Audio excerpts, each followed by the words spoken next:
Jurnalis keliling, bikin berita bila suka, kalau tidak, bila terpaksa. Hahaha. Lebih dari 3 miliar dana sudah terserap dalam pelaksanaan pembangunan di Kelurahan Piai Tangah, Kecamatan Pauh pada tahun 2021. Kegiatan pembangunan tersebut berupa betonisasi jalan lingkungan, pembangunan talut dan cek dam irigasi, pengadaan air bersih masyarakat atau PAMSIMAS, pengadaan septic tank, bedah rumah, dan lainnya. Hal tersebut disampaikan oleh Lurah Piai Tangah Samsuardi Jamar pada saat Rakorban Kelurahan Piai Tangah Senin malam 10 Januari 2022 bertempat di Aula Kantor Lurah Piai Tangah. Sebelum berita kami lanjutkan, bagi yang belum subscribe channel YouTube Pauh TV, silakan subscribe, like, comment, and share agar kami tetap bersemangat berkabar untuk Nagari. Rakorban Kelurahan Piai Tangah Kecamatan Pauh yang dipandu atau dimoderatori oleh Ketua LPM Piai Tangah Almirni dihadiri oleh Camat Pauh dan Lurah Piai Tangah sebagai narasumber dan diikuti oleh Babinsa Kelurahan, para Ketua RT dan RW, PKK, dan para perwakilan potensi masyarakat yang ada di Kelurahan Piai Tangah sebagai peserta. Setiap RW menyampaikan 5 usulan kegiatan pembangunan, baik fisik maupun non-fisik, untuk bisa dilaksanakan pada tahun 2023 nantinya. Setelah mendapat masukan dari para narasumber dan mendengarkan masukan dari para peserta Rakorban, 5 usulan tiap RW tersebut diprioritaskan 2 usulan yang akan diperjuangkan nantinya di forum musrenbang kecamatan. Camat Pauh Jasman menyampaikan agar setiap usulan pembangunan pada Rakorban ini harus dikawal dan dipastikan masuk pada sistem informasi perencanaan daerah, dan tentu saja usulan tersebut harus sinergis dengan program unggulan pemerintah Kota Padang. Jadi kita melaksanakan Rakorban ini berawal dari rebut warga yang dilaksanakan di RT dan RW. Nah, setelah Rakorban akan kita tindak lanjuti di tingkat kecamatan melaksanakan musrenbang. Nah, ujungnya nanti kita akan melaksanakan musrenbang di tingkat kota. Nah, tentu sekaitan dengan pertanyaan Pak Tambat tadi, kita perlu mengawal. Kita perlu mengawal bagaimana ini betul-betul masuk ke dalam sistem SIPD kita. Nah, itu kunci utamanya. Tetapi ketika ini kita berapi-api, bersemangat melakukan musyawarah, tidak masuk ke dalam sistem, ini sama juga dengan nol besar ya. Nah, tetapi ketika itu masuk sistem, kita tinggal menunggu waktu saja, insya Allah. Dalam sistem perencanaan kita sebetulnya Bapak Dewan kita juga punya ruang untuk itu, untuk mengakomodir, untuk menampung aspirasi masyarakat.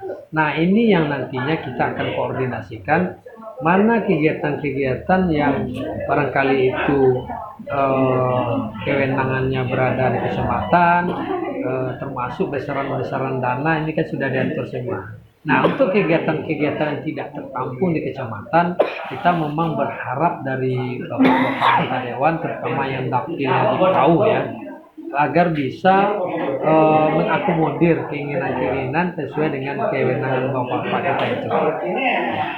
Menurut Almirni, Ketua LPM Piai Tangah, membangun kelurahan tidak bisa mengandalkan dana manunggal, pasling atau impra yang ada di kecamatan. Orang kelurahan harus aktif membangun komunikasi dengan para pejabat di kota dan provinsi agar usulan-usulan dari kelurahan yang sudah masuk pada sistem informasi perencanaan daerah harus didorong untuk merealisasikannya. Dan alhamdulillah, untuk realisasi kegiatan pembangunan di Kelurahan Piai Tangah pada tahun anggaran 2021 bisa menyerap dana lebih dari 3 miliar rupiah.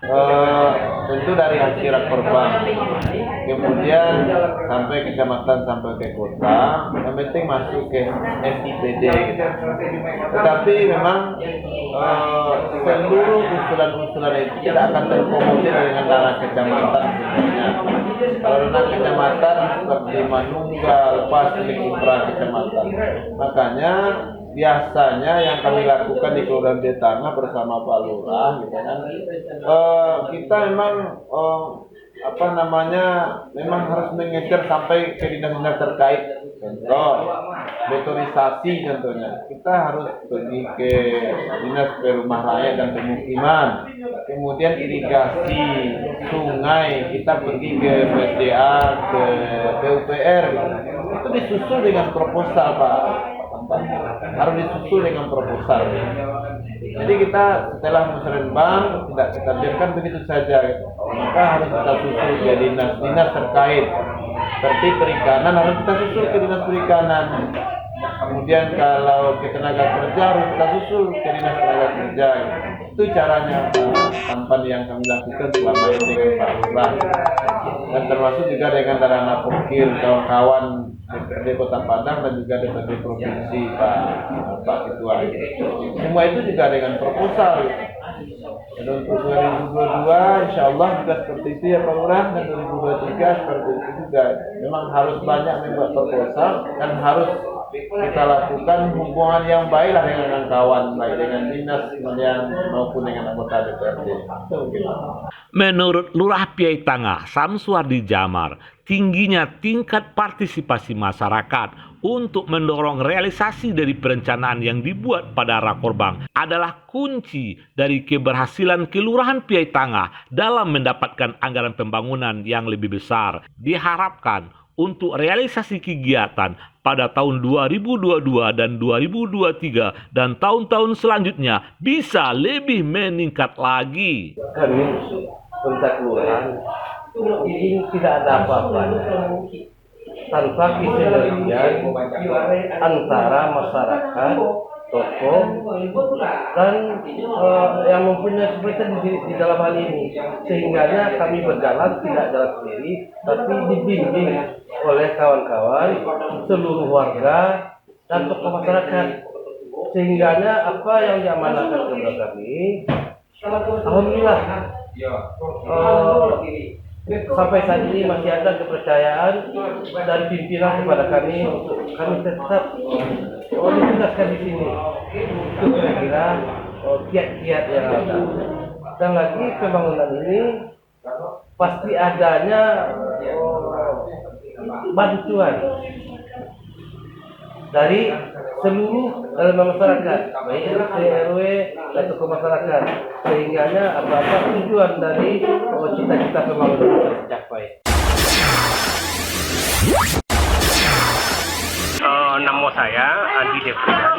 Sebagai warga di Kelurahan Piai ini, saya berharap apa-apa yang dihasilkan dari musrenbang kelurahan ini, kalau dapat yang benar-benar diprioritaskan dulu dan bisa bermanfaat masyarakat. PAU TV berkabar untuk Nagari.